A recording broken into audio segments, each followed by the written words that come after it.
Alexander Cavendish did not remember falling. He remembered the sharp crack of branches, the hot sting of air slashing across his face, the violent lurch as his stallion reared beneath him. He remembered the shout, rough, uneducated, too close to his left ear. He remembered the gleam of metal, the sudden shock of pain at his temple, and the dizzying sensation of the world tilting sideways. Then nothing. The ground caught him with brutal indifference. For a long time there was only darkness, dense and muffled, like being submerged deep beneath black water. Voices rose and fell above him, distant as thunder. Sometimes a rough hand seized his shoulder. Sometimes he heard laughter, ugly and triumphant. Once, as if through layers of fog, he felt fingers wrenching the heavy ring from his hand and a whisper near his ear. "Won't be so grand now, will you, my lord?" He tried to move. His body refused. Heat and cold chased each other through his veins, leaving him shivering and burning in turns. Somewhere far away, a horse screamed. Hooves pounded. Then even those sounds receded, leaving only a long, suffocating silence. He drifted. Time dissolved into fragments of sensation. Wet earth against his cheek, the copper tang of blood sliding over his tongue, the distant cry of a night bird. He thought, perhaps, he heard his name once, spoken in a familiar voice, heavy with command. Alexander. He reached toward it, but the darkness had stronger hands. He sank again. When he finally stirred, it was to the scrape of wheels, the creak of wood, and the muted clop of horses somewhere ahead. His head throbbed in savage pulses. His ribs protested when he drew breath. A damp chill seeped through his clothes and into his bones. He tried to open his eyes and found his lashes stuck together, stiff with drying blood. The world arrived in blurs. A grey sky, low and sullen, bare branches, black against the clouded afternoon. The faint outline of a carriage some distance down a winding country road, just beginning to disappear around a bend. He was alone. He was broken. And he could not remember how he had come to lie sprawled in the ditch like refuse tossed aside. His hand fumbled weakly at his side. No ring, no signet, no seal. The left side of his face felt swollen, hot. The familiar weight of his pocket watch was gone as well. He tasted iron and humiliation. Robbed. The realization came with a sharp, lucid clarity that cut through the haze. He had been ambushed. Someone had known his route, his schedule, his habit of traveling with minimal escort on this particular stretch of road. Someone had planned this.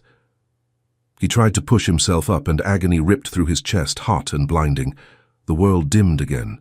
He fell back, breath hitching, the taste of failure bitter on his tongue. Not like this. He would not die nameless in a ditch with his identity stripped from him like the fine cloth of his coat.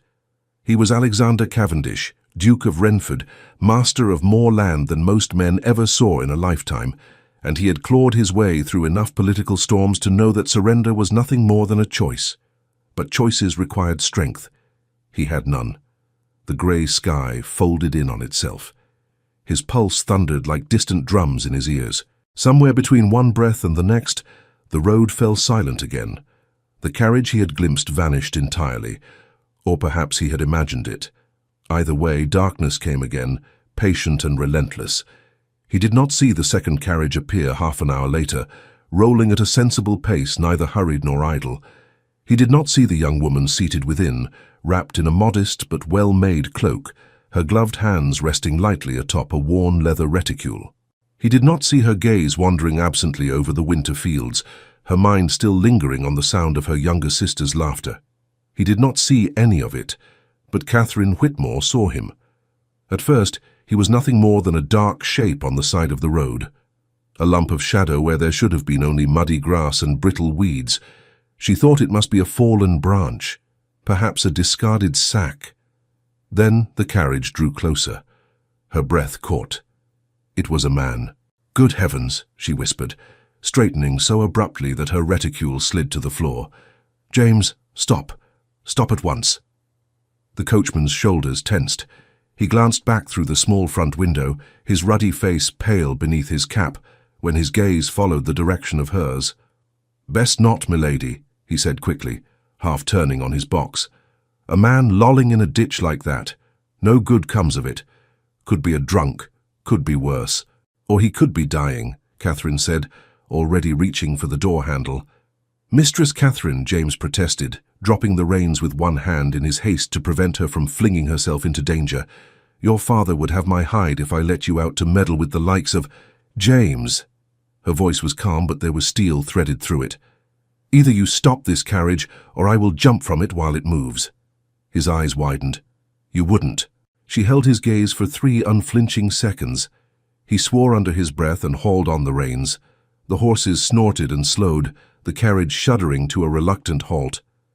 The man lay half concealed by the slight rise of the ditch, as if the earth itself tried to reclaim him. His dark hair was matted against his forehead. Blood streaked one side of his face, dried in places, fresh in others. His coat, fine, or it had been once, was torn at the shoulder, the fabric stiff with more blood. His boots were scuffed and caked with mud. He did not move. For a moment Catherine only stared. Something inside her chest tightened, an instinctive, almost painful pull. He looked wrong there, out of place, like a painting torn from a gilded frame and tossed into the gutter.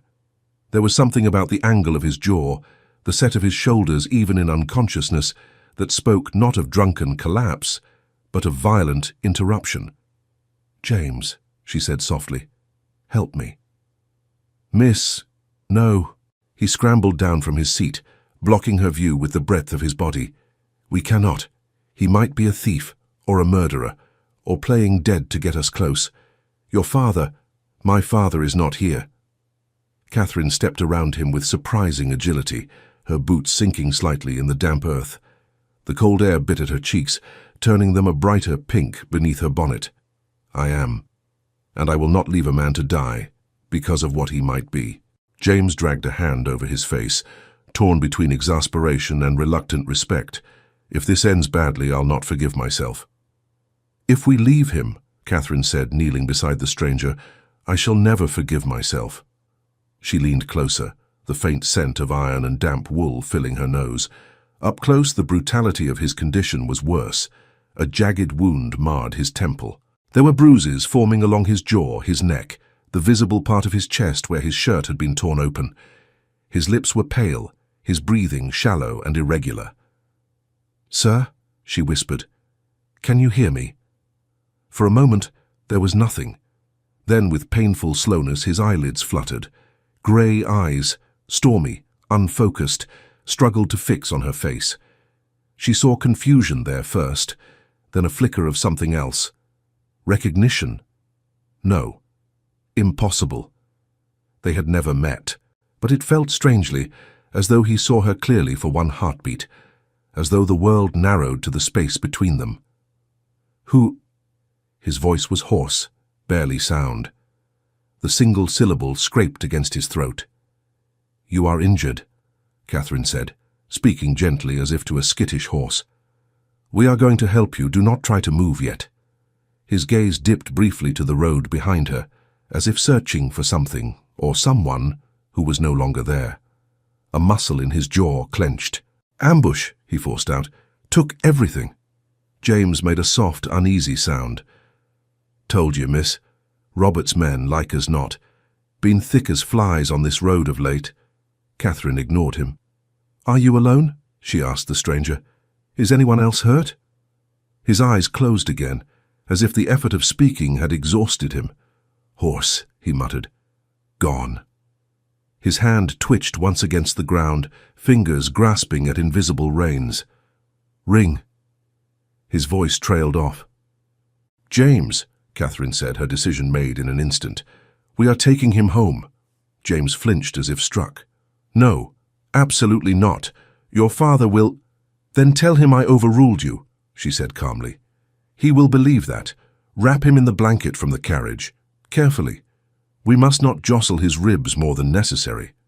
James stared at her, appalled. "You speak as though you've dragged 6 dying men into Renford Manor for tea." A faint, humorless smile touched her lips.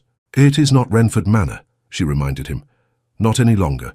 It is only the house on Renford land that my father is barely allowed to keep." Guilt flickered across James's features. He had served the Whitmores long enough to know better than to speak thoughtlessly of their diminished estate. "Begging your pardon, miss, I meant no—" "I know." She glanced back at the stranger, then reached out and very gently brushed muddy hair from his brow. Her gloved fingers lingered for a moment over his skin, searching for warmth. But whoever he is, he did not choose to bleed on the Duke of Renford's land today. The irony did not escape her. The Duke, a distant, powerful figure in her mind, owned everything as far as the eye could see, from the fences to the hedges to the crumbling cottage roofs. His stewards collected rents. His men enforced rules. He was a name, a weight, an invisible hand on every Whitmore decision. But he was not here now. She was. "Come," she said, rising to her feet. "Help me lift him." It took them both. James grunted with the effort, his boots slipping once in the mud. Catherine swallowed her own discomfort and hooked her hands beneath the stranger's shoulders, ignoring the way his blood stained her gloves. He groaned faintly, his head lolling against her arm. For a moment, she felt the heavy, solid reality of him. Broad shoulders, strong chest, the unmistakable build of a man accustomed to physical vigor, not indolence. Not a drunk, she thought. Not a vagrant. Someone. They maneuvered him into the carriage, laying him along the length of the seat, then propping his head in Catherine's lap to keep his airway open. The blanket, hastily shaken free of crumbs and dust, covered him from chest to boots. He shivered once, a sharp involuntary jerk that she felt through the bones of her thighs. "Drive as smoothly as you can," she told James as she settled herself, one hand steady over the stranger's shoulder. "But quickly." "Yes, miss." The resignation in his voice was thick enough to taste. Still, he obeyed. As the carriage jolted back into motion, Catherine focused on keeping her breathing slow and even. The stranger's weight was considerable, pressing into her, making every bump in the road resonate through their shared contact. She watched the rhythm of his chest beneath the blanket, counting each rise and fall. Too shallow, too slow. "Stay with us," she murmured, bending closer so that her words brushed his ear. "Whoever you are, do not let go yet. The world is ill-mannered enough. It does not need to be rid of you so abruptly." His lips moved. She leaned closer, straining to hear. "Name," he whispered. The faintest ghost of a smile tugged at the corner of his mouth, cracked and chapped with cold. "Not important." "That is for you to decide," she said softly. "Not for fate, or thieves, or ditches." He made a sound that might have been a laugh, and for one astonishing second his eyes opened again. They were clearer this time, still clouded by pain, but more focused, his gaze searching her face with almost disconcerting intensity. She felt suddenly exposed beneath that scrutiny, though she knew she must look absurd. Bonnet askew, cheeks flushed, cloak rumpled, a perfect stranger's head in her lap. "You are not afraid," he said slowly, as if the observation puzzled him. She tilted her chin. "Should I be?" His lashes lowered, then lifted again. Something like a memory sparked in his gaze. "Men like me," he murmured, "are seldom the safest." The carriage hit a rut. Pain surged through him, visible in the way his jaw clenched, his fingers spasming at his sides. His words broke off into a ragged breath. "Men like you," Catherine said firmly, "are currently in no condition to threaten anyone. Rest. If you faint again, see that you do it neatly. My gown is not meant for bloodstains." To her surprise, a faint, breathless huff escaped his chest. "Commanding," he murmured. "Like a—" His brow furrowed. "Colonel—" "I beg your pardon." "Regiment," he mumbled, his thoughts slipping sideways. "Orders, move the troops, hold the line. Renford, I will not fall." The name skated past her ears like a spark. Renford. Her heart gave a startled leap, then immediately scolded itself for such nonsense. Renford was the name of the duchy, the land, the estate. Men spoke it in taverns and counting-houses and tenant cottages. It did not belong solely to the Duke. Soldiers might have marched under that banner. One of them could easily be lying in her lap now. Still the word lodged under her skin, an irritant of curiosity. "Renford is not a regiment," she said quietly, unable to stop herself. "It is a place." He did not seem to hear. His eyes had gone unfocused again, roaming the interior of the carriage as if seeing something entirely different. Meeting at dawn, he whispered. Letter in red ink. Parliament will not wait. Damn them all, they never... His words dissolved into incoherent murmurs. The fever, she realized with a pang, was already pulling him down. Catherine bit her lip. Names, places, letters. None of it belonged in the muddled speech of a common highway victim. But she had no time to puzzle over that now. The smell of smoke and damp stone grew stronger, signaling that they were nearing home. Home. Whitmore House, once proud, now weary, sat on a gentle rise overlooking fields that no longer belonged entirely to them. The front drive was lined with bare, skeletal trees. In summer, the leaves tried valiantly to make the approach look grand. In winter, the truth stood exposed. Peeling paint, missing shingles, broken fences mended with rope instead of proper boards. The carriage rolled to a stop before the front steps. The heavy door flew open almost at once, as if the house itself had been holding its breath for Catherine's return. Thomas Whitmore stood in the doorway. Her father had once been a tall man, straight-backed and sharp-eyed, known for his quick wit and quicker laughter. The years had bent him, rounding his shoulders, hollowing his cheeks. Debt-inked lines of worry at the corners of his eyes. The grey in his hair had overtaken the brown, and his clothes, though clean, showed signs of careful mending. He squinted at the carriage, then at his daughter emerging from it. "You're late," he said gruffly, though relief softened his tone. "I was beginning to imagine every mishap from broken axles to runaway horses. Did your sister make you stay to hear every detail of her newest domestic triumph?" "She did discuss her curtains at length," Catherine admitted, stepping aside as James moved to open the other door. "But that is not why I am late."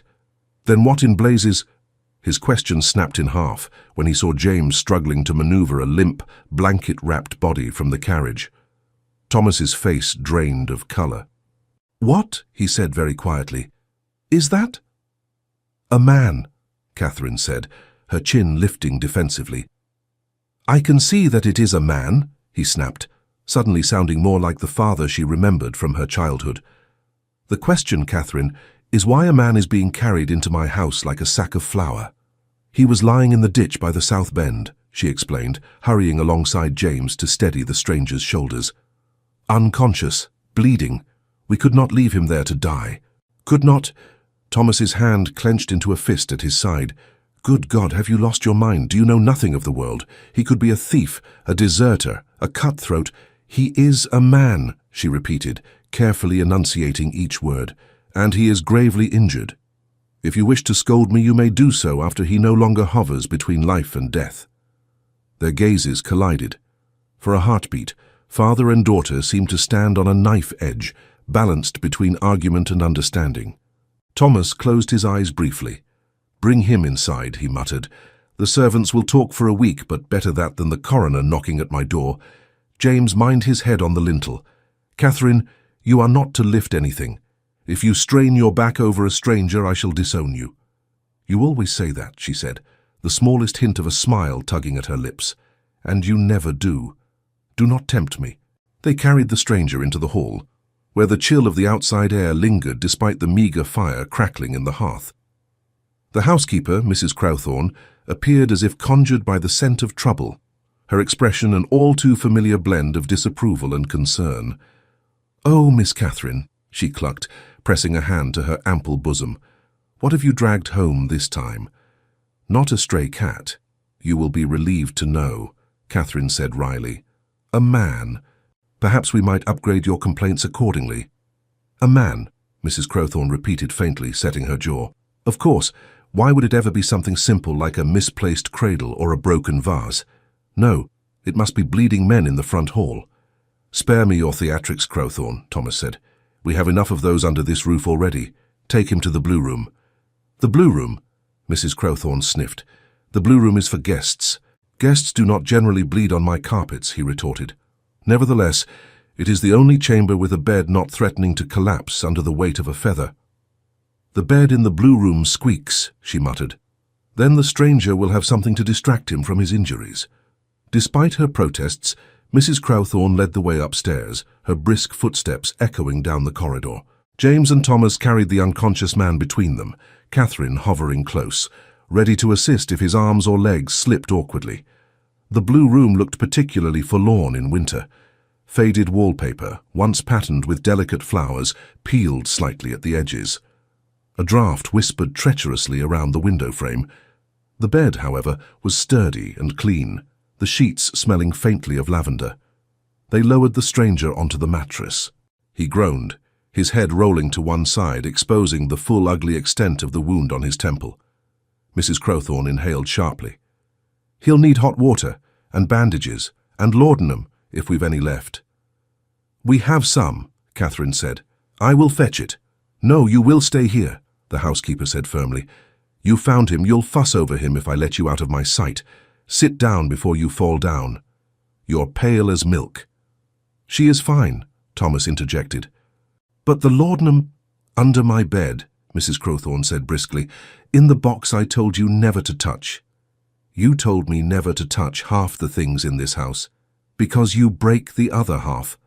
Catherine pressed her lips together to keep a laugh from escaping. The absurdity of the situation, the bleeding stranger, the argument about squeaking beds and broken trinkets, warred with the stark fear knotting her stomach. What if he died here?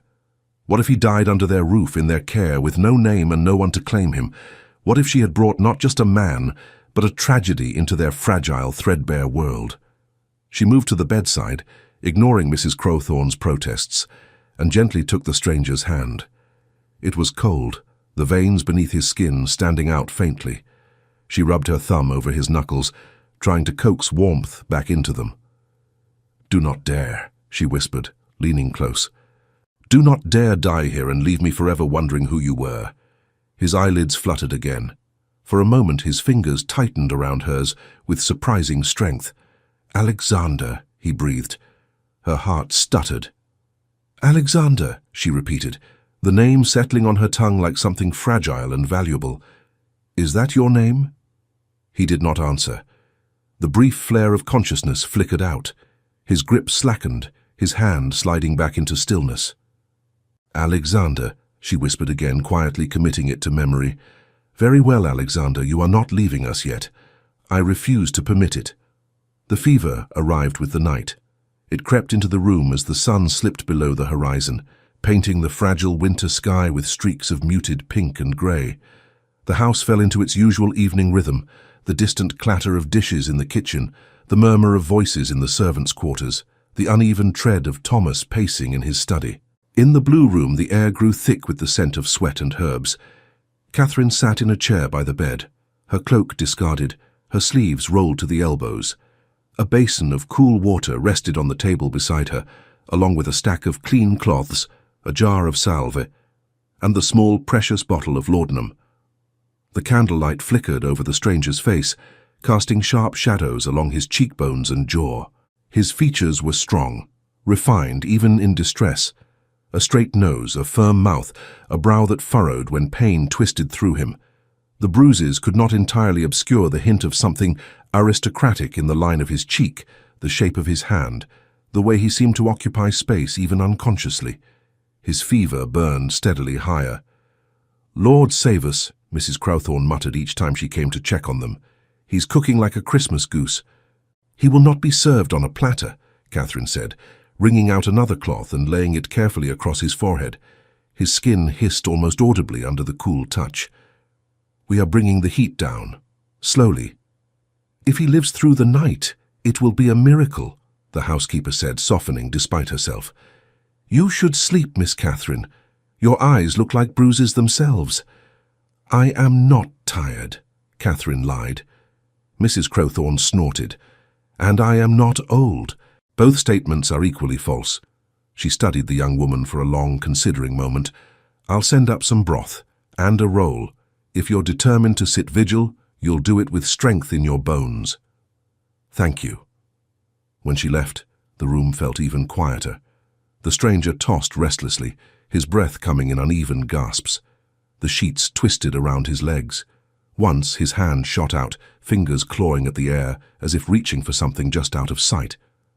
"No," he rasped. "Get back. Hold the line, for God's sake, man, that's an order." Catherine caught his hand and held it firmly, her other palm pressing gently against his shoulder. "You are safe," she said, her voice steady. "There is no battle here." His gaze snapped to her, wild and confused. For a second she thought he truly saw her. Then his eyes slid past, focusing instead on ghosts that only he could see. "Mother," he whispered. Then, with a sudden twist of anguish, "William." The name landed between them like a stone. Catherine had no idea who William was, brother, friend, comrade, but something in the stranger's voice made her throat ache. He spoke, off and on, for hours. Names tumbled from his fevered lips. Places, orders, fragments of discussions with men she had never heard of, about policies she did not fully understand. Parliament, the House of Lords, late-night meetings near the river, votes, debts, scandals. More than once in the midst of delirium he said Renford again. "You will not take Renford," he snarled at one point, his hand tightening around hers with enough force to leave marks. "Not while I draw breath." Catherine steadied him, murmuring nonsense words, the kind one used for frightened children and wounded animals. Her mind churned furiously, piecing together what she could. Alexander, Renford, orders, Parliament, houses, debts. Her heart dared to form a dangerous idea. No, impossible. The Duke of Renford did not lie feverish in her family's old guest room, stripped of his ring and dignity, muttering secrets to a woman he had never met. The Duke was a distant figure in London, surrounded by polished floors and polished people. In any story she had ever heard, dukes did not end up in ditches. But then stories did not always report the whole of reality, especially stories told by those who feared those in power. She shook her head once sharply, as if to dislodge the thought. It was absurd, dangerous even to entertain. Better to consider him a soldier or a steward or a clerk. That was a manageable kind of mystery. And yet, each time his voice steadied, even briefly, the authority in it was unmistakable. It was the tone of a man accustomed to being obeyed, not just by servants or clerks, but by other men of consequence. "Who are you, Alexander?" she murmured, tracing an idle pattern on the back of his hand with her thumb. "And why do you sound like someone the world listens to?" He did not answer. The fever kept its hold. Outside, the wind picked up, rattling the window pane. An owl called from a distant tree. Somewhere in the house a door creaked as someone moved quietly through the corridor. Hours blurred. She must have dozed, because she jolted awake at the sudden feeling of being watched. The candle had burned low, wax pooling in a misshapen island at its base. The room smelled of stale sweat and drying herbs. The bed was quiet. Alexander lay still, his breathing more even, though his skin still flushed with lingering heat. His hair, damp with perspiration, clung to his forehead. The dressing on his temple needed changing. But for the first time since she had found him, he did not look as though the next breath might be his last. Catherine exhaled slowly, tension draining from her shoulders. Her own neck ached from hours spent in the same position.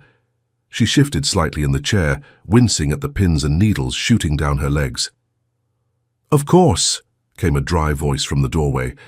"You would find a way to turn a quiet evening into an epic." Thomas leaned against the doorframe, his arms crossed.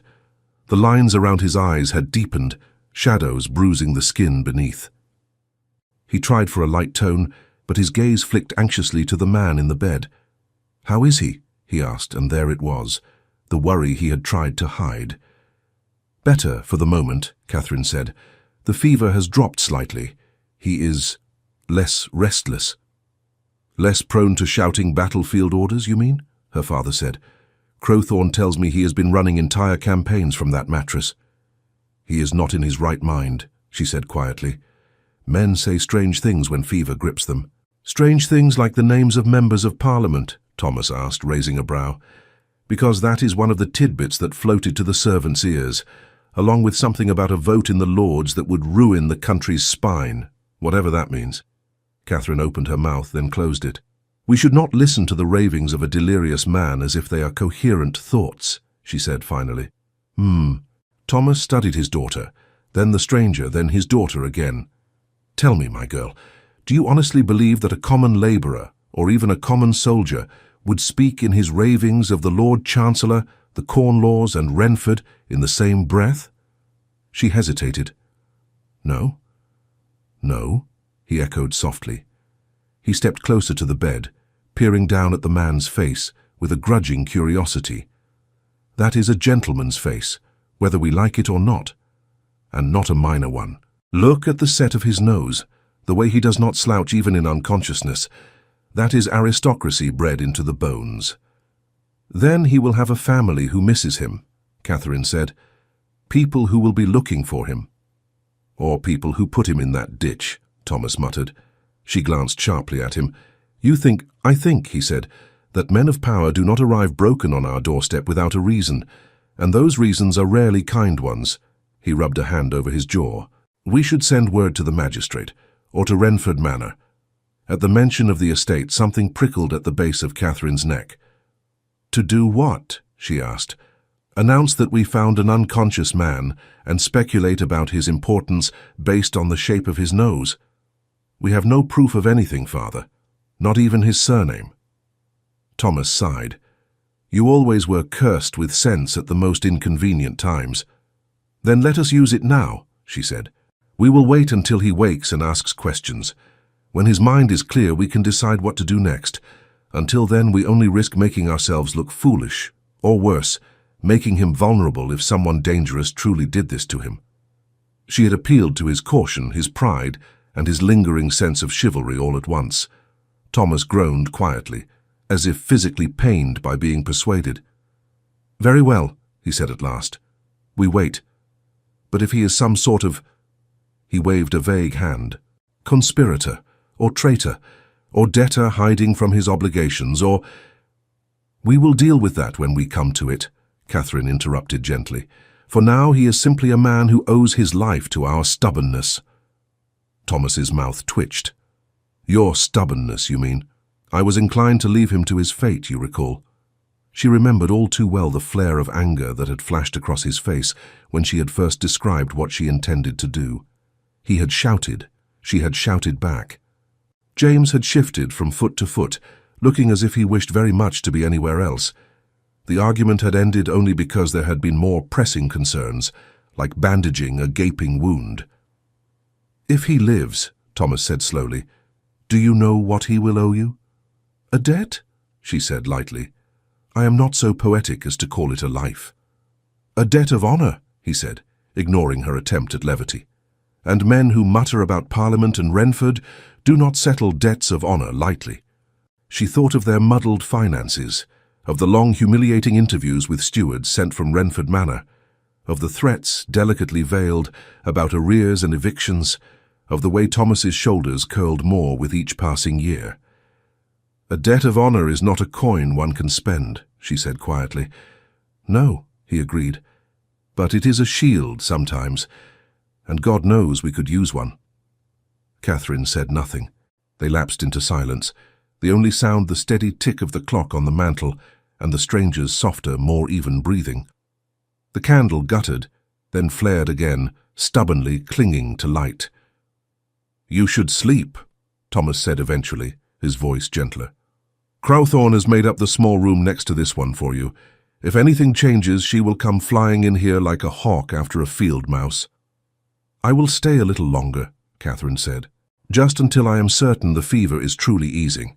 He studied her for a moment, then shook his head fondly. You are your mother's daughter, he murmured. She once nursed a boy from the village for 3 nights straight when he had scarlet fever. Wouldn't leave his side until the rash faded. Stubborn women, the both of you. She smiled, aching at the mention of her mother, but grateful for it nonetheless. Then you should be accustomed to this. Oh, I am, he said. That does not mean I worry less. He leaned down and pressed a brief kiss to the top of her head, a gesture so quick and unexpected that it startled her. Do not give your heart to a mystery, my girl. They are rarely worth the cost. I am not giving my heart to anyone, she said, heat rising to her cheeks for reasons she did not entirely understand. I am merely giving my time, and my bandages, and perhaps a spoonful of laudanum. See that it stays that way, he said. Good night. When he left, the room felt larger, the shadows deeper. Catherine sat quietly for a long time listening to the stranger breathe. Somewhere between wakefulness and sleep, she realized that fate had not simply brushed past them on the road that afternoon. It had climbed into her carriage, settled itself in the blue room and fallen into fever dreams under her watch. The question was not whether this would change anything. The question was how much. Morning came slowly, grey light seeping around the edges of the curtains. Birds began to chatter in the leafless branches outside. Somewhere downstairs, pots clanged, and the smell of porridge drifted faintly upward. Catherine woke with a stiff neck and a blanket she did not remember pulling over herself. Mrs. Crowthorne's handiwork, no doubt. For a moment she did not move. She listened. The breathing in the bed beside her was steady, not ragged, not gasping. Steady. She rose immediately, the fatigue in her limbs forgotten, and crossed to the window to pull the curtains aside just enough to let more light in. The pale morning glow spilled over the man's face. The fever sheen had dulled. His skin, though still flushed, no longer radiated alarming heat. His lips had regained a hint of color. His brow was smooth, not furrowed. He lay on his back, one arm resting loosely at his side, the other draped across his abdomen. Catherine let out a slow, relieved breath. "You are not done vexing me yet, then," she murmured. "Very well. I suppose I can endure your continued presence." She set about her tasks with brisk efficiency. The bandage on his temple needed changing. She did so carefully, wincing in sympathy at the sight of the raw, healing wound beneath. She cleaned it, applied fresh salve, and wrapped it again with clean linen. When she finished, she checked the time. Nearly 8. Mrs. Crowthorne would be up soon to pester her about eating. Her father would be pretending to read the paper, while actually wondering what was happening upstairs. The servants would be whispering in corners, inventing increasingly dramatic tales about the mysterious man in the blue room. She ought to go down, if only briefly, to reassure everyone that their household guest had not expired in the night. She was just turning toward the door when a low voice halted her. "You," he said. She froze. Slowly she turned back. He was awake. Not half aware, not fever-muddled. Awake. His eyes, clear and piercing, a striking grey that seemed almost silver in the morning light, were fixed on her with unnerving intensity. There was still a hint of weakness in the way his fingers flexed against the sheet, but his gaze was sharp, assessing. "Good morning," she said, somehow managing a composure she did not feel. "You gave us something of a fright." He studied her for several seconds, his expression unreadable. "Where am I?" "In my father's house," she said. "On Renford land. You were found injured on the road yesterday. My coachman and I brought you here." His jaw tightened at the word Renford. "The South Bend," he said slowly. "A carriage passed me as I lay there.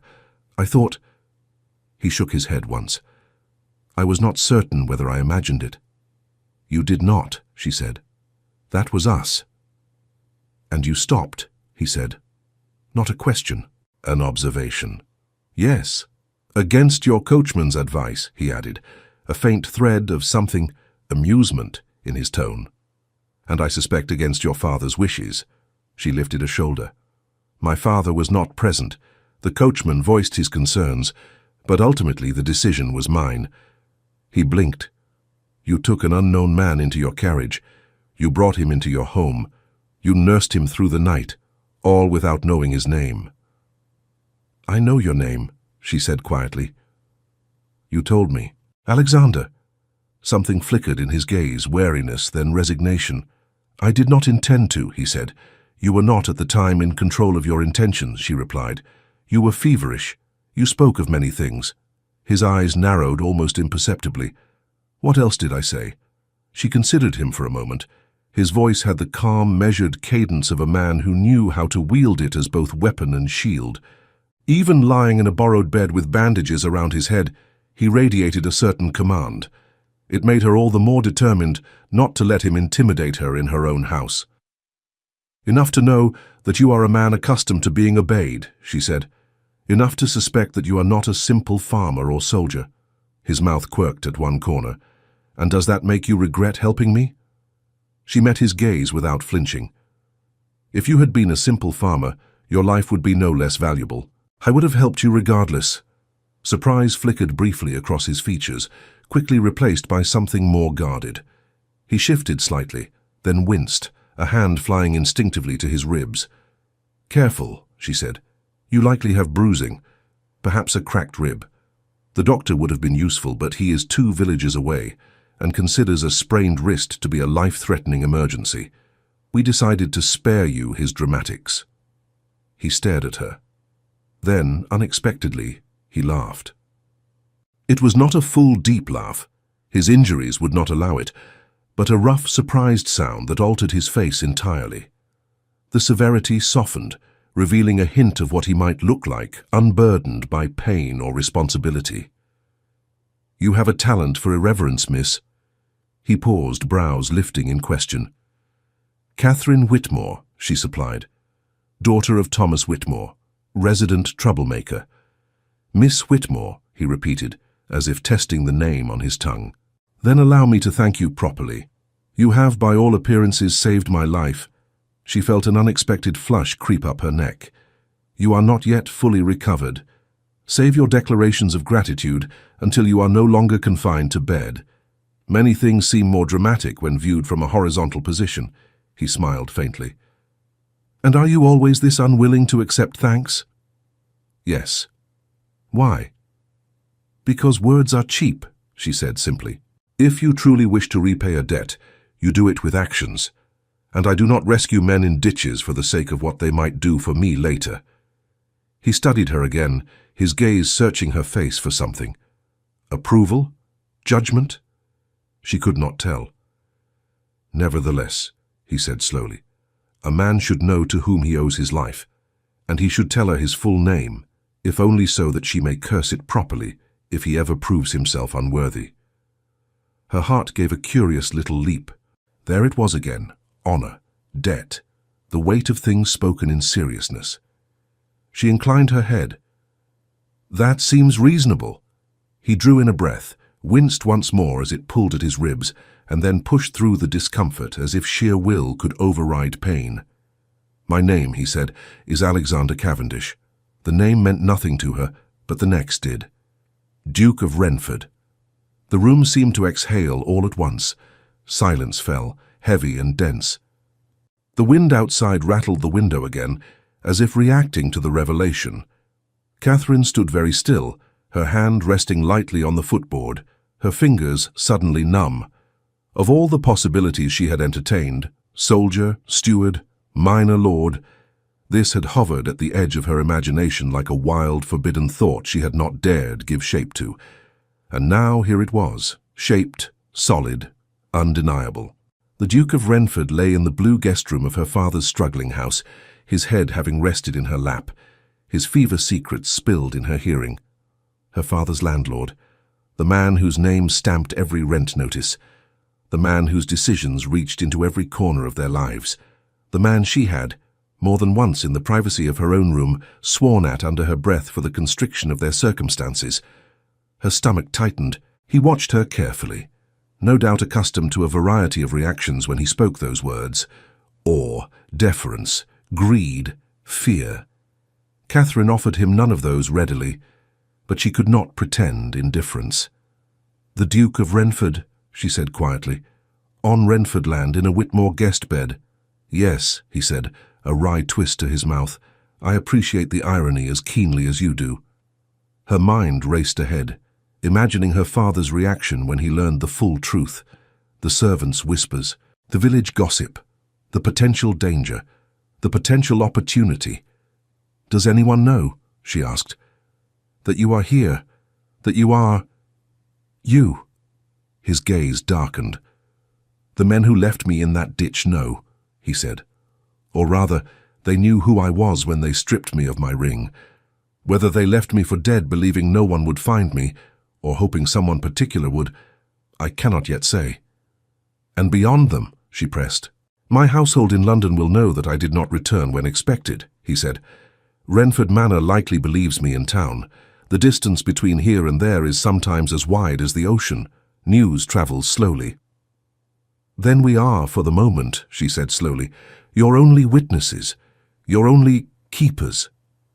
Something flickered in his expression at that word. So it seems. She let out a breath she had not realized she was holding. Then, Your Grace, you may rest easy. Your secret is safe. For now. He tilted his head slightly, wincing again at the movement. You are remarkably calm. Would you prefer I faint? She asked, lifting a brow. I can attempt it, but I suspect I would only fall awkwardly and bruise my elbow. A huff of laughter escaped him. No, please do not. I have had quite enough drama for 1 week. Her lips curled despite herself. You are not what I expected, Your Grace. I might say the same, he replied. I do not often find myself indebted to young women who argue with me about the value of their own benevolence.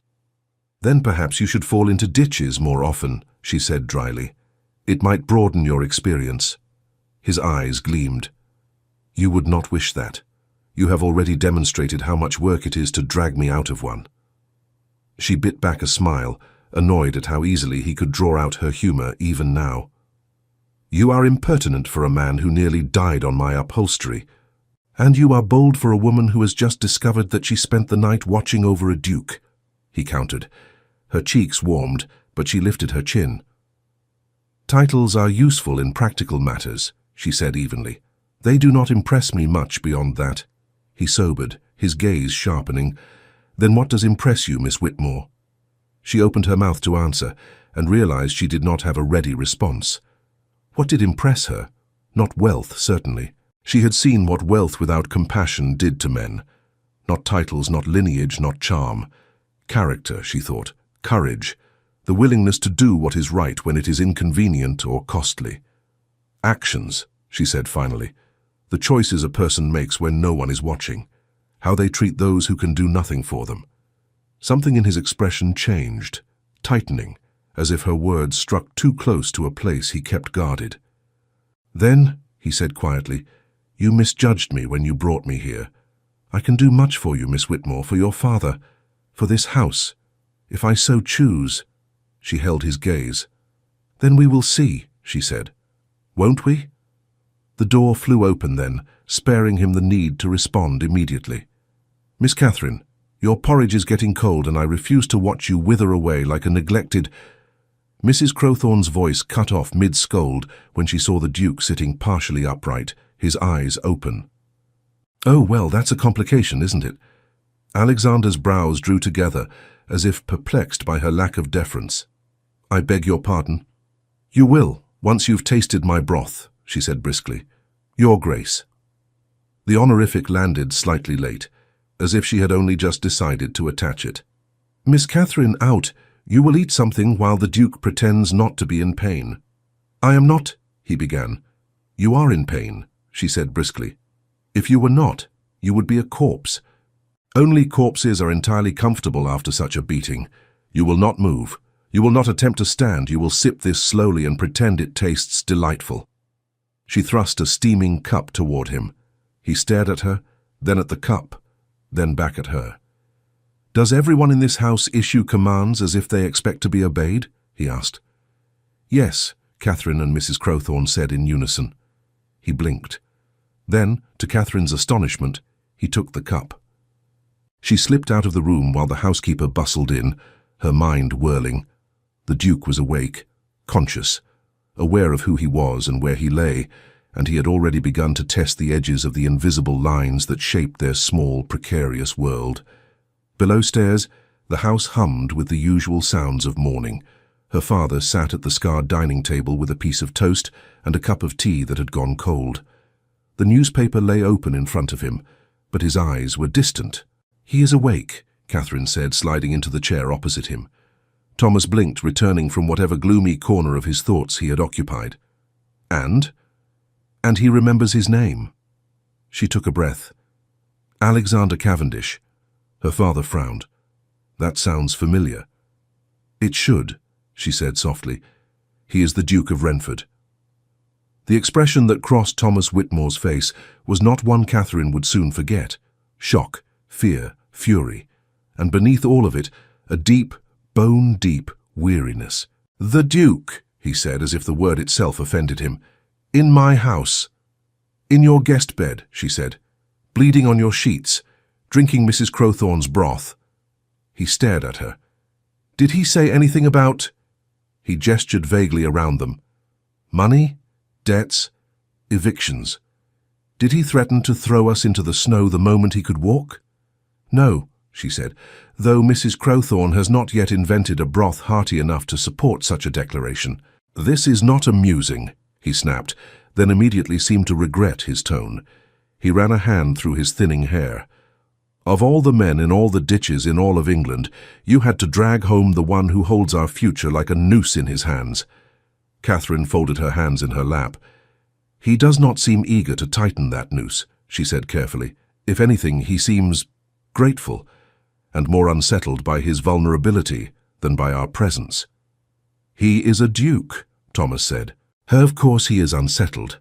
Men like him are not accustomed to owing anything to anyone, least of all to a family they have been grinding slowly into dust."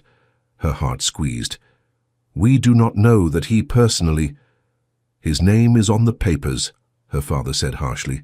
"His seal on the notices, his stewards knocking at our door. Whether he signed each document with his own hand or delegated the task to some underling, the power is his. He cannot pretend innocence." "He did not," she said quietly. "Pretend innocence, that is. Not yet. He knows he owes us something. He called it a debt of honor even before he revealed his title." Thomas's eyes narrowed. "A debt of honor," he repeated. "Those are fine words from a man who has never wondered how to pay his servants at the end of the month." "Perhaps," she said, choosing each word carefully, "we might see what he does before we decide what he will not do." Her father was silent for a long moment. "When your mother died," he said at last, his voice rough, "I promised myself I would not gamble with what remained of this family. I have already lost too much: reputation, property, peace of mind." He looked at her, his gaze raw. "I will not bet your future on the conscience of a duke." "You are not betting anything," she said softly. "The die is already cast. He is here. He knows who we are. He knows what we did. Whatever comes next, we cannot pretend it away. We can only meet it." He closed his eyes briefly. "You sound like her," he whispered. She reached for his hand. "Then perhaps we will survive this, as we survived everything else." He squeezed her fingers once, then let go. "Go back to him," he said. "Watch him. Talk to him. Learn what you can before the world comes pounding at our door. Because it will, Catherine. Men like him do not disappear quietly." She rose, her heart heavy and strangely light all at once. "I will."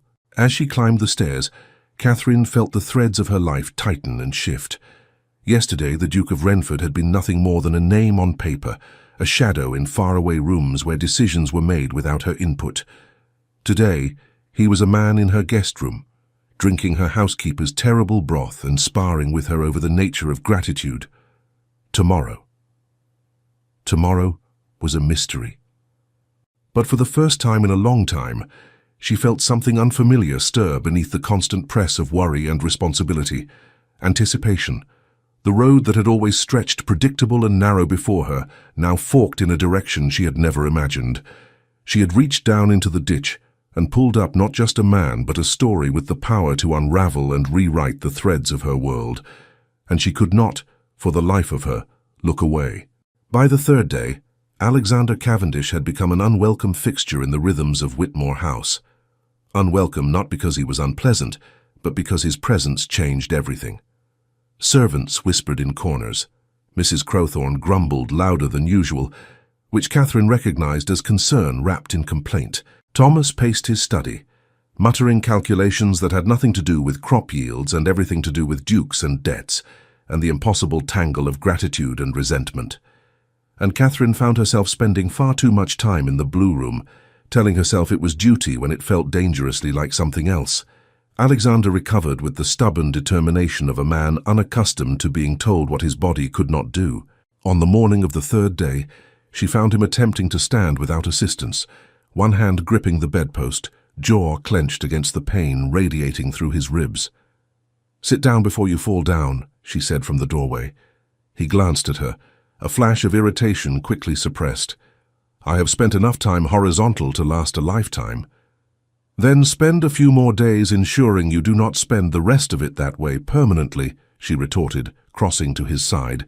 Your ribs are bruised, possibly cracked. Standing will not heal them faster.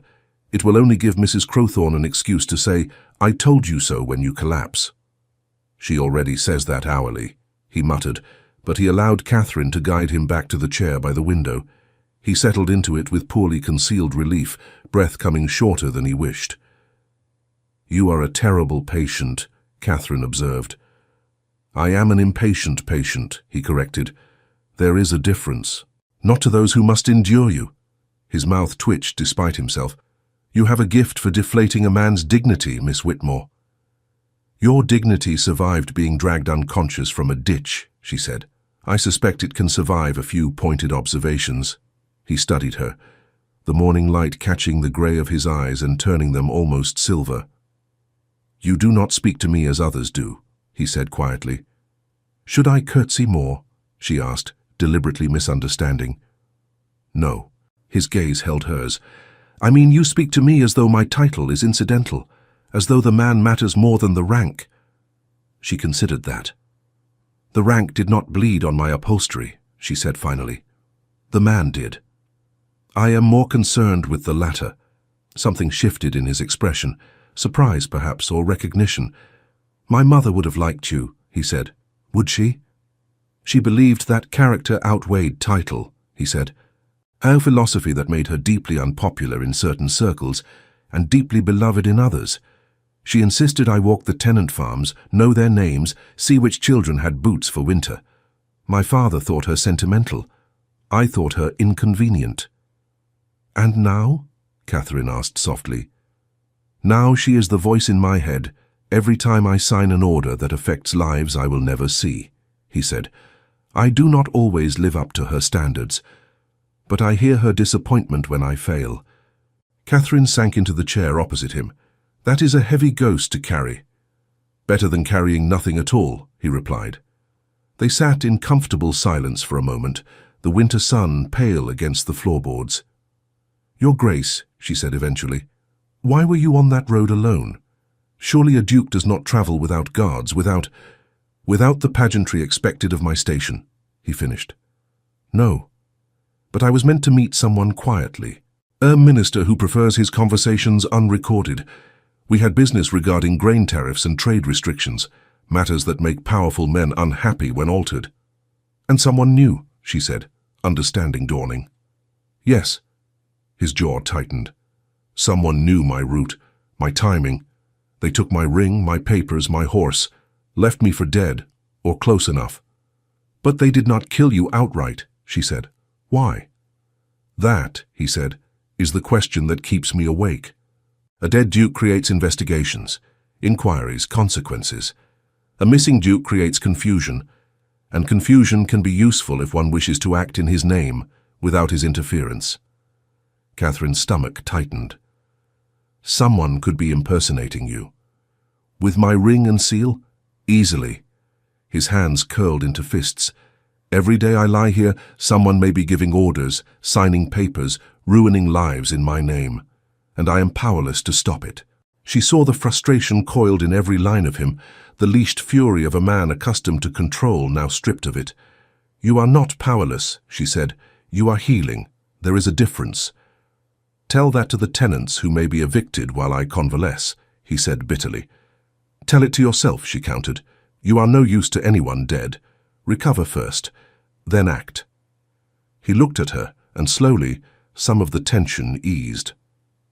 "You are relentless." "I am practical," she corrected. "Someone in this room must be." A knock interrupted them. Thomas entered, his expression tense. "We have visitors," he said. "3 men, Renford livery." Alexander straightened immediately, ignoring the sharp protest of his ribs. "Markham," he said. "It must be." "Who?" Catherine asked. "Colonel James Markham, my steward, former military. If anyone would track me down, it would be him." Thomas hesitated. "Should we?" "Bring him up," Alexander said. "If it is Markham, he is trustworthy. If it is not, we will know soon enough." Minutes later, a broad-shouldered man with iron-grey hair and a soldier's bearing entered the blue room. His sharp blue eyes swept over Alexander, and relief cracked his stern features.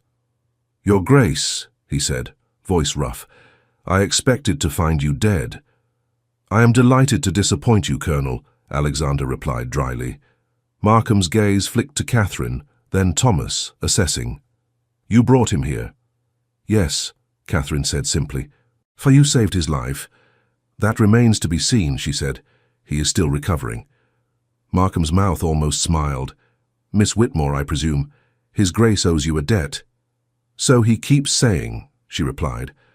"I am beginning to think dukes enjoy being indebted. It gives them an excuse to make grand gestures." This time Markham did smile, brief and genuine. Then he sobered, turning back to Alexander. "We have trouble. A man wearing your ring appeared at Renford Manor yesterday, demanding access to funds. I refused until he could prove his identity properly. He fled." Alexander's expression darkened. "Description?" "Stocky. Rough accent, though he tried to hide it. The stable boy he bribed said he smelled of the docks." "A hired man, then," Alexander said. "Not someone from my circle, which means whoever orchestrated this wanted distance between themselves and the deed." "We have another problem," Markham said grimly. 3 riders arrived in the village this morning asking questions about strangers on the road. They are not mine." Catherine's pulse quickened. "You think they are looking for him?" "I think they are looking for answers," Markham said. "Whether those answers lead them here depends on how loudly the household has spoken." "We have been discreet," Thomas said stiffly. "Discretion," Markham replied, "is a relative term when a duke lies wounded under your roof." "Enough," Alexander interrupted. "Markham, post men around the property, quietly. If these riders come here, I want to know their purpose before they reach the door." "You are not well enough to—" "I am well enough to think," Alexander said, "and well enough to stand if I must. Do not coddle me, Colonel. We do not have that luxury." Markham's jaw tightened, but he nodded. "As you say, Your Grace." He left. Catherine exhaled slowly. "This is becoming dangerous." "It was always dangerous," Alexander said. "You simply did not know it yet." She met his gaze. "And now that I do?" "Now," he said quietly, "you must decide whether you regret pulling me from that ditch." She considered him, this man who had brought complexity and peril into her simple, struggling world, this man who spoke of debts and honor and ghosts. "No," she said finally, "I do not regret it. But I do not know what comes next." "Neither do I," he admitted. "But whatever it is, I will not let it fall on you. You have my word." "Words," she said, echoing something she had told him days before, "are cheap." "Then watch my actions," he replied, "and judge me accordingly." The riders came that afternoon, 3 men, rough-looking, their eyes too sharp, their hands too ready near their belts. Markham met them at the door with a soldier's calm indifference, answering their questions about strangers on the road with carefully constructed ignorance. Catherine watched from the upstairs window, Alexander beside her, despite her protests. "Do you recognize them?" she whispered. "No," he said, "but that means little. Hired men leave no trail to their employers."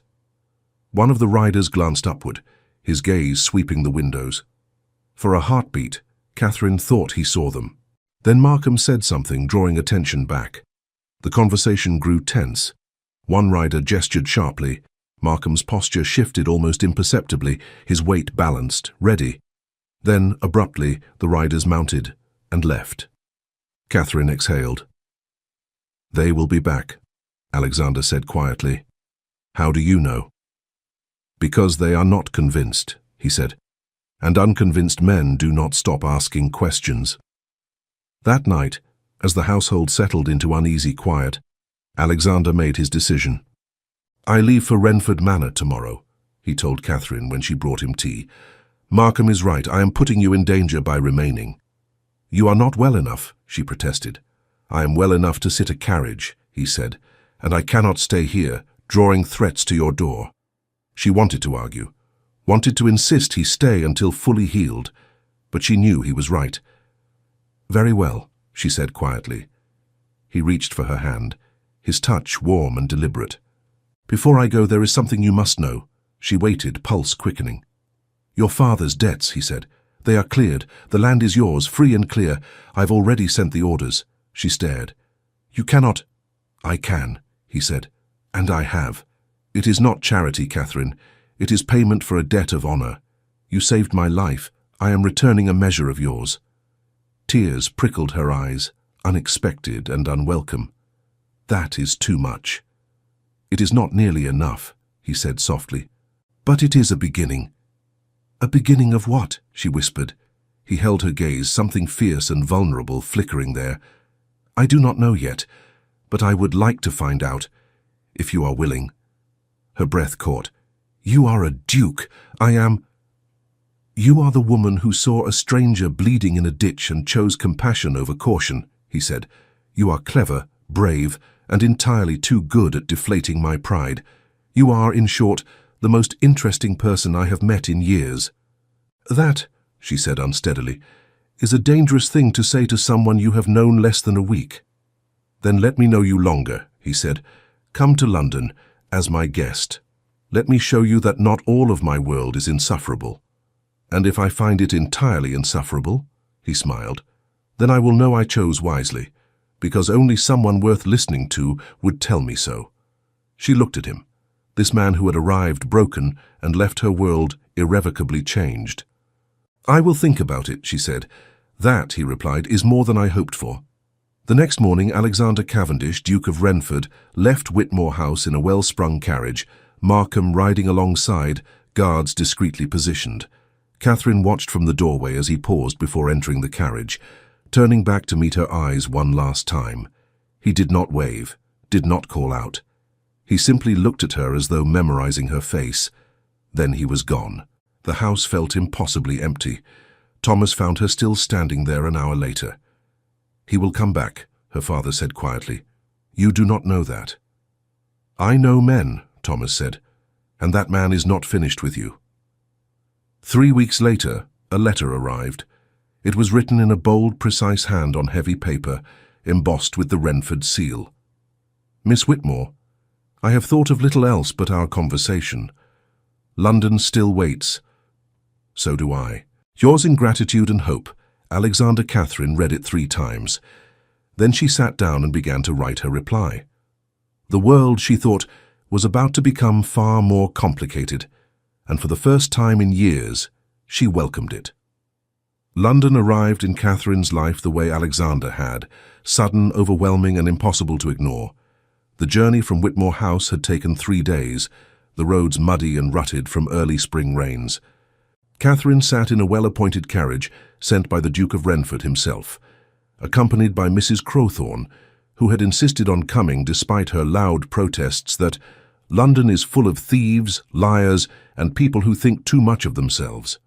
"You have just described every village in England," Catherine had replied. "Yes, but in London they wear better coats while doing it," Mrs. Crowthorne had retorted. Now, as the carriage rolled through streets that grew progressively wider, cleaner and more imposing, Catherine felt the first real flutter of doubt settle in her chest. She had accepted Alexander's invitation after 2 weeks of agonizing deliberation. Her father had encouraged her with uncharacteristic enthusiasm. "Go," he had said. "See what the world offers when it is not grinding you into dust.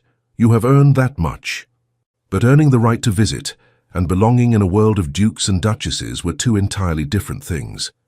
The carriage turned onto a street lined with elegant townhouses, their facades gleaming white in the afternoon sun. Servants in livery stood at attention before polished doors. Ladies in gowns that cost more than Catherine's entire wardrobe stepped delicately over clean cobblestones, their maids trailing behind with parcels wrapped in ribbon. Catherine's breath caught. "Steady," Mrs. Crowthorne said, reading her tension with the ease of long familiarity. "You pulled a duke out of a ditch and kept him alive through fever. A few fancy houses will not frighten you." "The houses do not frighten me," Catherine said quietly. "The people inside them do." "Then be more frightening than they are," the housekeeper said simply. The carriage stopped before a townhouse that managed to be both understated and magnificent, tall windows framed by dark shutters, A door of polished oak flanked by lanterns of wrought iron, window boxes filled with early blooms that must have cost a gardener's monthly wage. A footman opened the carriage door. Catherine stepped out, her travelling dress suddenly feeling shabby despite being the finest she owned. She lifted her chin, refusing to let her uncertainty show. The front door opened before they reached it. Alexander stood in the doorway. He looked different here, not in appearance, though his clothes were finer and his posture perhaps a touch more formal, but in context. Here, he was not a wounded man in a borrowed robe. He was the Duke of Renford, master of this house and a dozen others, a man whose name carried weight in Parliament and power in every corner of England. But when his eyes met hers, the formality melted. "Miss Whitmore," he said, and his voice held the same warmth she remembered from the Blue Room. "Welcome." "Your Grace," she replied, dipping into a curtsy that felt both necessary and absurd, given that she had once wiped blood from his temple. His mouth quirked as if he shared the thought. "Please," he said, stepping aside. "Come in. Mrs. Crowthorne, I am delighted you agreed to accompany Miss Whitmore. I have been warned that London is not to be trusted." "You were warned correctly, Mrs." Crowthorne said, sweeping past him with the confidence of someone utterly unimpressed by titles. "Where is the kitchen? I will need to inspect it before Miss Catherine eats anything prepared by strangers." A flicker of amusement crossed Alexander's face. "Through the hall, down the stairs, first door on the left. My cook is named Mrs. Albright. Tell her I sent you. She will either adore you or declare war. I am not certain which." "Good," Mrs. Crowthorne said. "I prefer honesty to simpering." She disappeared into the house, leaving Catherine alone with Alexander in the elegant entryway. For a moment neither spoke. "You came," he said finally. "You invited me," she replied. It seemed rude to refuse. "You are many things, Catherine Whitmore," he said quietly, "but no one has ever accused you of being ruled by politeness." She smiled despite herself. "True. I came because I was curious." "About London?" "About you," she said honestly. "In your world. I wanted to see if the man I met in the Blue Room still existed here, or if he vanished the moment he crossed back into marble halls and titled circles." His gaze held hers, steady and unguarded. "Ask me again in a week," he said, "and tell me what you see." Before she could reply, a voice called from deeper in the house, bright, imperious, and unmistakably amused. "Alexander, if you leave that poor girl standing in the hallway like a forgotten parcel, I will never forgive you." A woman appeared, sweeping into view with the kind of entrance that suggested she had practiced it extensively and enjoyed every second. She was perhaps 50, her dark hair streaked with silver, her gown a deep emerald that complemented her sharp, intelligent eyes. She moved with the confidence of someone who had never doubted her welcome anywhere. "Lady Alderton," Alexander said, a note of fond exasperation in his voice. "I might have known you would arrive before I had a chance to make proper introductions." "Proper introductions are dull," Lady Alderton said, stopping in front of Catherine and studying her with unabashed curiosity. "You must be the young woman who saved this stubborn man's life. I have been dying to meet you." "Miss Catherine Whitmore," Alexander said, "may I present Lady Alderton, one of my oldest friends and London's most relentless meddler." "I prefer strategist," Lady Alderton said, extending her hand. "And you, my dear, are far prettier than Alexander's letters suggested. He described you as formidable. He failed to mention lovely." Catherine felt heat rise to her cheeks. "He described me in letters?" "Oh, extensively," Lady Alderton said, eyes twinkling. It was most unlike him. Alexander usually writes about grain tariffs and parliamentary votes. Imagine my shock when I received 3 pages detailing the wit and courage of a certain Miss Whitmore, who argued with him as though he were an ordinary man. "He is an ordinary man," Catherine said before she could stop herself. "With an extraordinary title." Lady Alderton laughed, delighted. "Oh, I like her, Alexander. You may keep her." "She is not a stray cat, Vivian," he said dryly. "Pity," Lady Alderton replied. "Cats are easier to manage." She linked her arm through Catherine's with the ease of long-established intimacy. "Come, my dear. Let me show you to your rooms. You will need to rest before tonight." "Tonight?" Catherine echoed, glancing back at Alexander. "A small dinner," he said. "Just a few friends, nothing formal." When Alexander says nothing formal, he means fewer than 20 people, and only 3 courses, Lady Alderton confided. "Do not let him deceive you." Catherine's stomach tightened, but she forced a smile. "I look forward to it." As Lady Alderton guided her up a sweeping staircase, Catherine caught Alexander's gaze one more time. He mouthed 2 words, "Trust me." She wished she found that as reassuring as he intended. The room Lady Alderton led her to was larger than Catherine's entire bedchamber at home. A 4-poster bed dominated one wall, draped in soft blue fabric, that matched the curtains framing tall windows overlooking a manicured garden. A writing desk sat near the window, stocked with crisp paper and pens.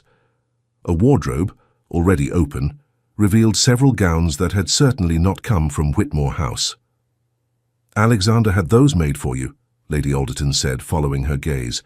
"He remembered your measurements from, well, I assume from when you were tending his wounds. Do not blush, dear. It is practical, not scandalous, mostly." Catherine turned to her, words tangling on her tongue. "This is too much." "It is barely enough," Lady Alderton corrected, settling gracefully into a chair. "You are a guest in a duke's home. You will be seen at dinners, perhaps at a ball or 2 if Alexander has his way. You cannot do that in a travelling dress, however charming." "I do not belong here," Catherine said quietly. Lady Alderton's expression softened. "You belong wherever you choose to be, my dear. The question is whether you wish to be here." Catherine sank onto the edge of the bed. "I do not know," she admitted. "Part of me is terrified, part of me is curious, and part of me wonders if Alexander invited me out of obligation rather than genuine interest." "Alexander does nothing out of obligation," Lady Alderton said firmly. "Duty, yes. Honor, absolutely. But obligation, never. If he wanted you here only to discharge a debt, he would have sent money and a polite note.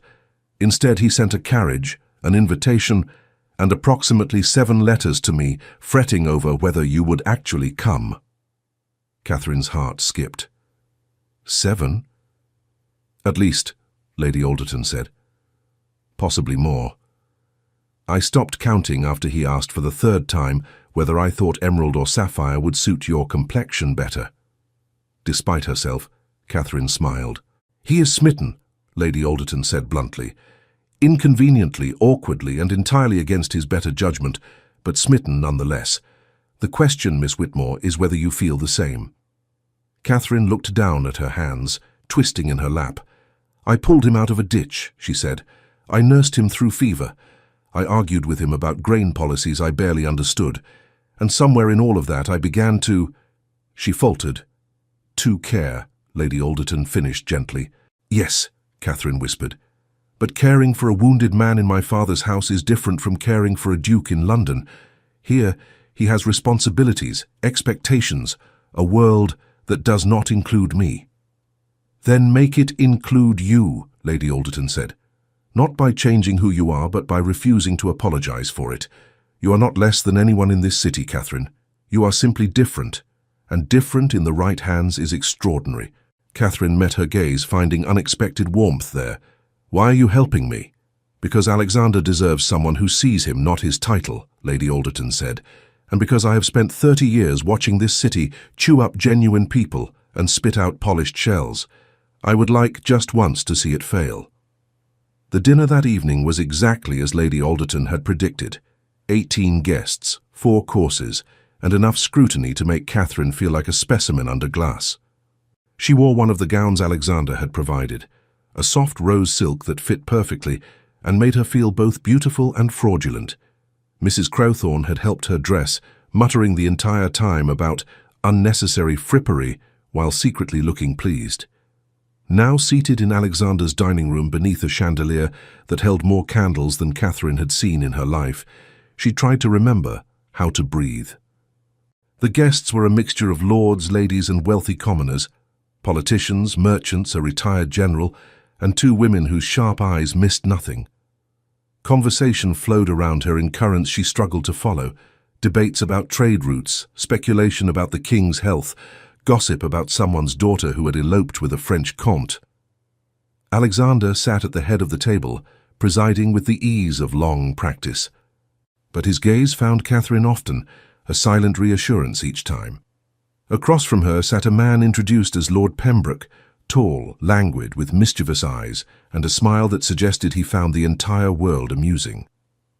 "So, Miss Whitmore," he said, leaning forward conspiratorially, "you are the famous rescuer. Alexander has spoken of little else since his return." "I am certain that is an exaggeration," Catherine said. "Oh, it absolutely is," Pembroke agreed cheerfully. "He also speaks of tariffs and amendments and tedious parliamentary procedure, but you feature far more prominently than usual, which is saying something." "Pembroke," Alexander said from the head of the table, his tone carrying a warning. "I am being charming," Pembroke protested. "Miss Whitmore appreciates charm, do you not?" "I appreciate honesty," Catherine said. "Charm is negotiable."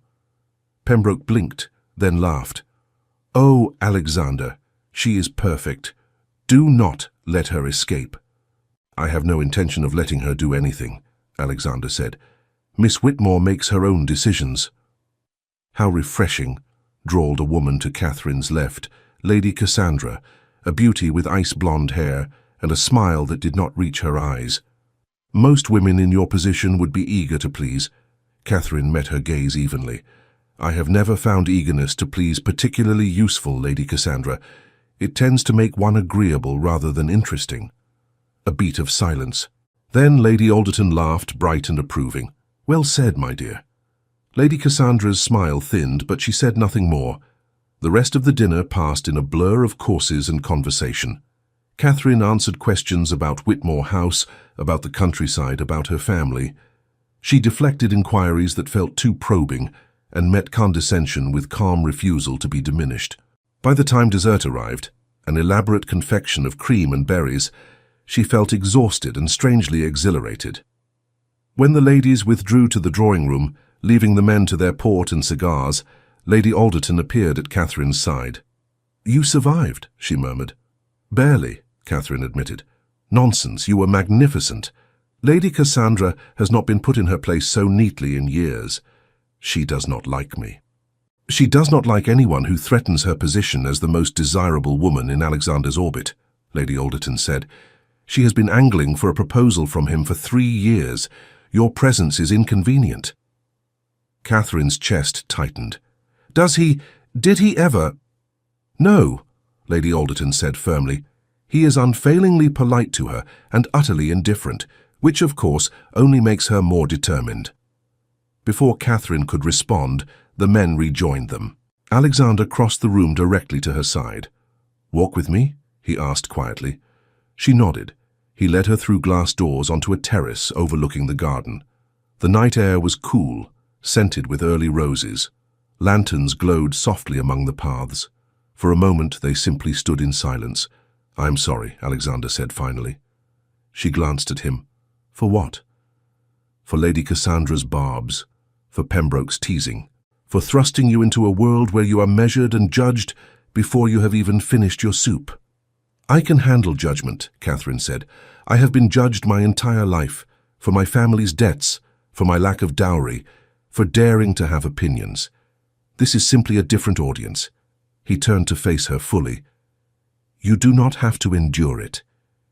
If you wish to leave, if this is too much, I will understand." "Do you want me to leave?" she asked. "No," he said immediately. "God, no. I want you to stay. But I will not keep you here if it makes you miserable." She studied his face in the lantern light, the face she had first seen pale and bloodied, now healed and handsome and filled with an uncertainty that made him achingly human.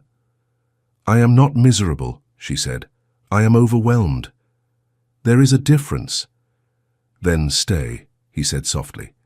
"Stay and let me show you that not all of this world is Lady Cassandra's cutting remarks and Pembroke's relentless charm. Some of it is—" He gestured toward the garden, the quiet night, the space between them. This, she echoed. "Honest conversation," he said. "No performance, no strategy, Just two people who met in the worst possible circumstances and somehow found something worth preserving. Her breath caught. And what is that something, Alexander? He stepped closer, close enough that she could see the pulse in his throat, the way his hands flexed at his sides as if he wanted to reach for her but did not dare. I do not have a word for it yet, he admitted. But I feel it every time you argue with me. Every time you refuse to be impressed by things that impress everyone else.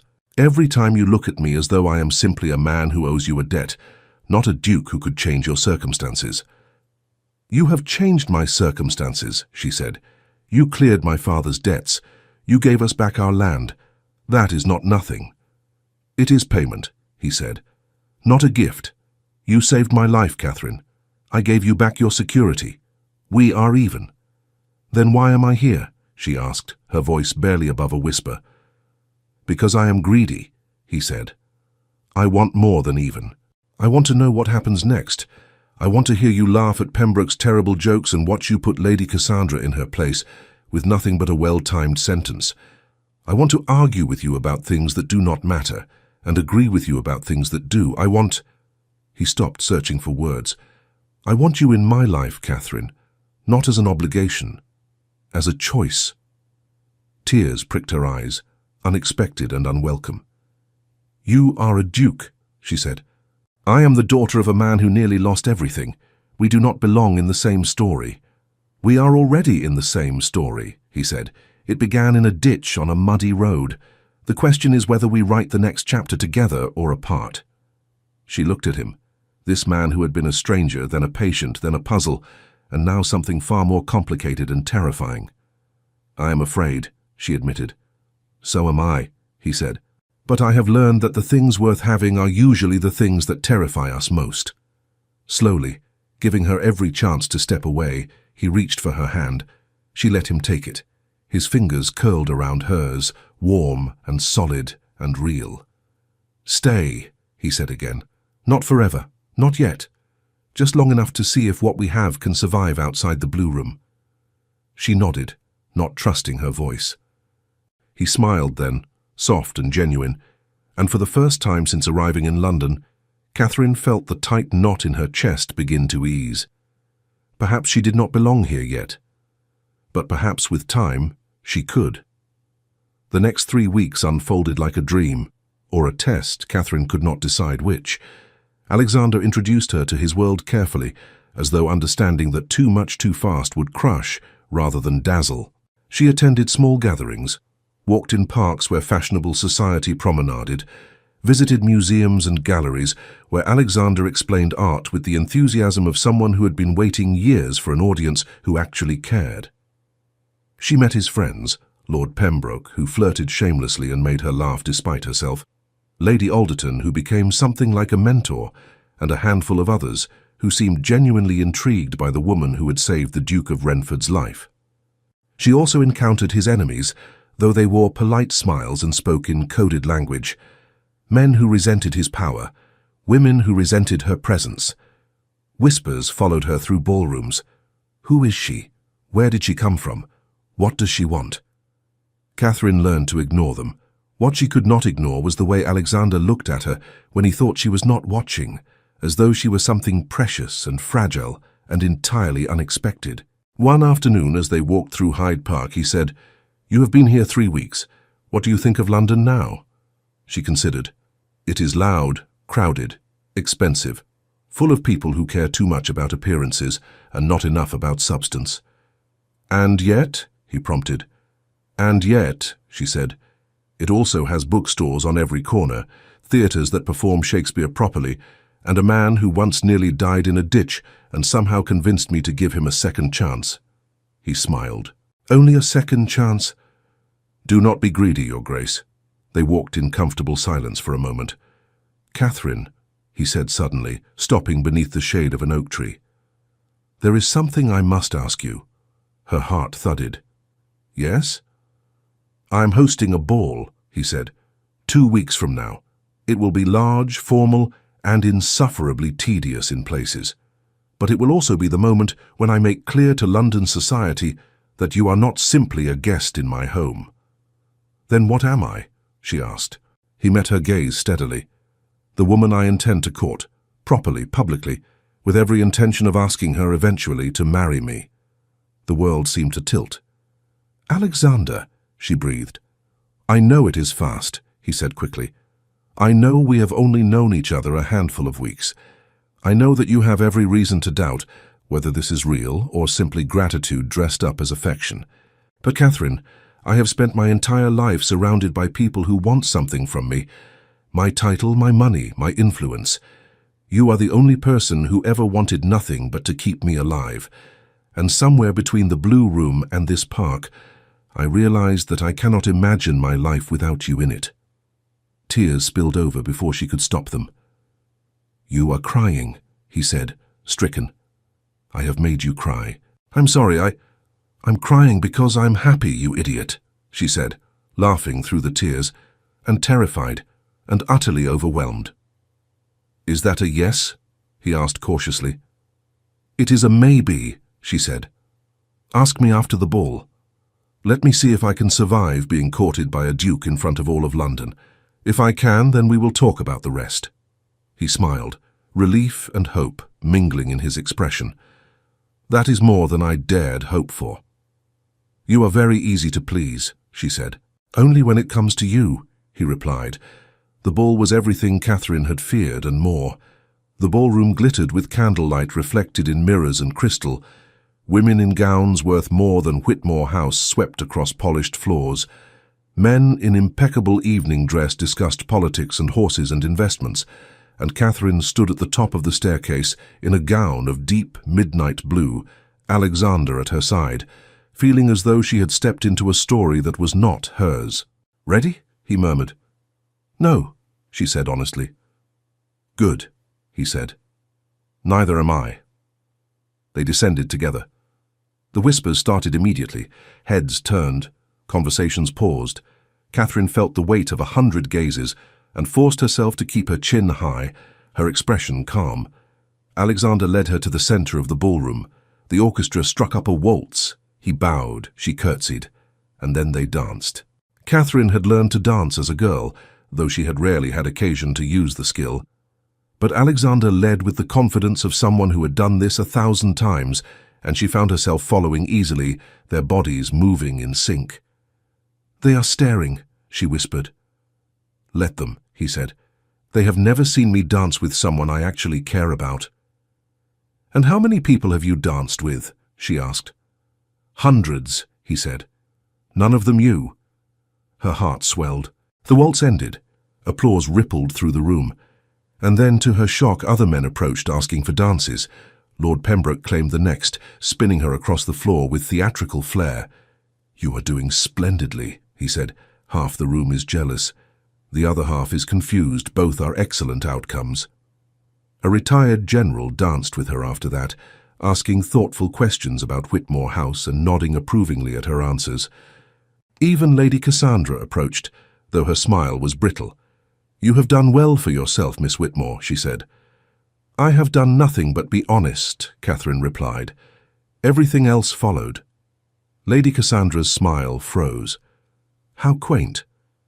But by the end of the evening, as Catherine stood on the terrace once more with Alexander, the city glittering below them, she felt something shift. "I survived," she said. "You triumphed," he corrected. She turned to him. "Ask me." He blinked. "Ask you what?" "What you wanted to ask after the ball," she said. "Ask me now." Understanding dawned in his eyes.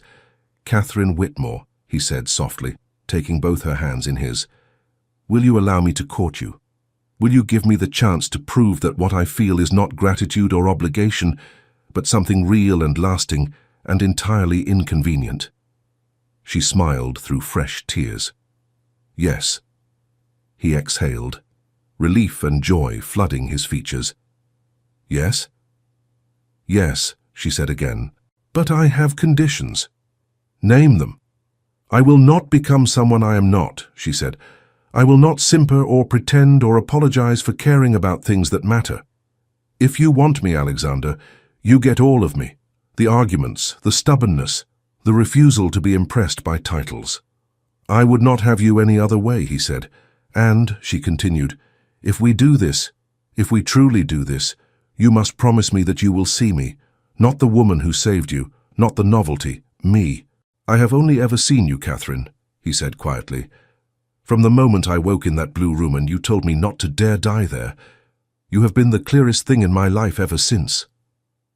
She kissed him then, rising on her toes and pressing her lips to his with all the emotion she had been holding back for weeks. He froze for half a heartbeat, then kissed her back, his hands coming up to frame her face, his touch reverent and sure. When they finally pulled apart, breathless and smiling, he rested his forehead against hers. "Marry me," he whispered. She laughed. "You said you would court me first." "I am impatient," he said. "I told you that." "Then be patient," she said. "Court me.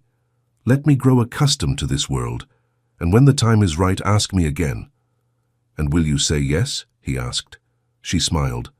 "Ask me and find out." 6 months later, in a quiet chapel on Renford land, Catherine Whitmore became Catherine Cavendish, Duchess of Renford. Her father walked her down the aisle, tears streaming down his face. Mrs. Crowthorne sat in the front row, sniffling loudly and declaring it the most ridiculous and wonderful thing she had ever witnessed. Lady Alderton attended with a satisfied smile, as if she had orchestrated the entire affair herself, and Alexander stood at the altar, looking at Catherine as though she were the only person in the world. When the vicar pronounced them husband and wife, Alexander kissed her with a tenderness that made her heart ache. "I love you," he whispered against her lips.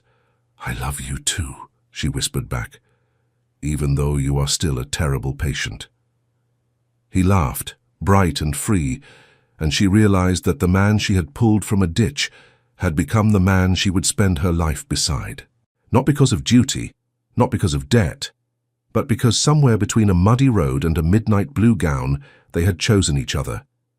And that, Catherine thought as Alexander took her hand and led her back down the aisle to applause and cheers, was the truest kind of love there was. The end. Dear listeners, thank you so much for joining us on this journey from a chance encounter on a muddy road to a love that defied every expectation. If this story touched your heart, please subscribe to our channel, leave a comment telling us your favorite moment, hit that like button, and activate notifications so you never miss another tale of courage, romance, and second chances. Your support means the world to us. Until next time, may you always have the courage to stop for strangers in ditches. You never know what extraordinary story might follow.